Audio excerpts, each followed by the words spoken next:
Hi, I'm Rick Kahler. Thanks for joining me. If you've ever visited someone in a nursing home, chances are that you've walked out afterwards vowing, I am never going to end up in a place like this. That vow is one most of us would make. Keeping it, however, is a completely different matter. Let's consider some facts. What are the odds that you will live the last years of your life in a skilled care facility? That would be a nursing home or an assisted living home. Well, about 14% of all people over age 64 have 2 to 3 chronic conditions that negate their ability to live independently. According to the U.S. Bureau of Census, 5% of people over 65 live in nursing or assisted living homes, and 25% of those over 65 will spend some time in one.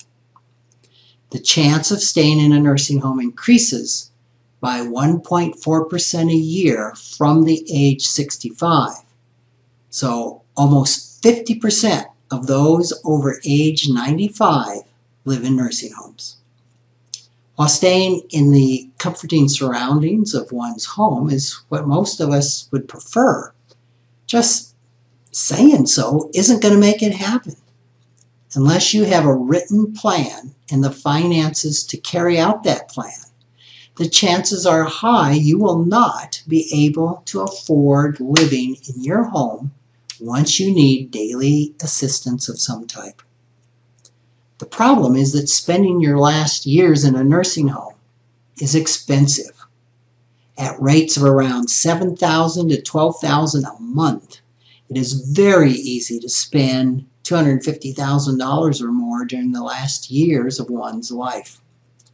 While this is doable if you have the money, it becomes a financial disaster if you have a spouse and spend through your estate in your last years.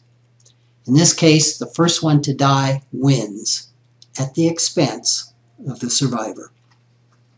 According to the U.S. Census Bureau, 70% of Americans age 65 and over have a household net worth of just $345,000. Now, if one spouse enters a skilled care facility, there's a real threat that the other will run out of money to fund living expenses, relying only on Social Security for the rest of their life.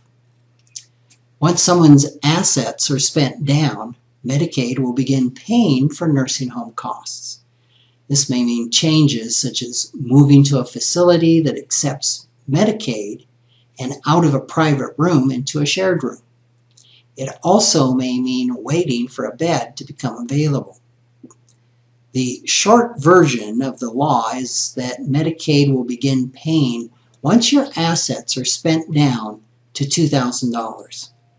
However, there are provisions meant to protect the non-institutionalized spouse from being destitute. Some of the couple's assets are exempt from being spent down from nursing home care. Now, in South Dakota, the spouse may keep half of the combined assets up to $119,220. Other exempt assets generally include personal possessions, one vehicle, and equity in your home up to $552,000. You can also keep prepaid funeral plans and assets that are considered inaccessible. There are also limits on monthly income from pensions. The numbers that I have on our website, you can check a link, all are for South Dakota, and so all of the monthly income numbers that you can keep from pensions vary from state to state. So be sure to research your state's laws. Obviously, planning for the long term and especially long-term care is really important, and it needs to be done well before the event that sends someone to a skilled care facility. Unfortunately, those events are often sudden and impossible to predict.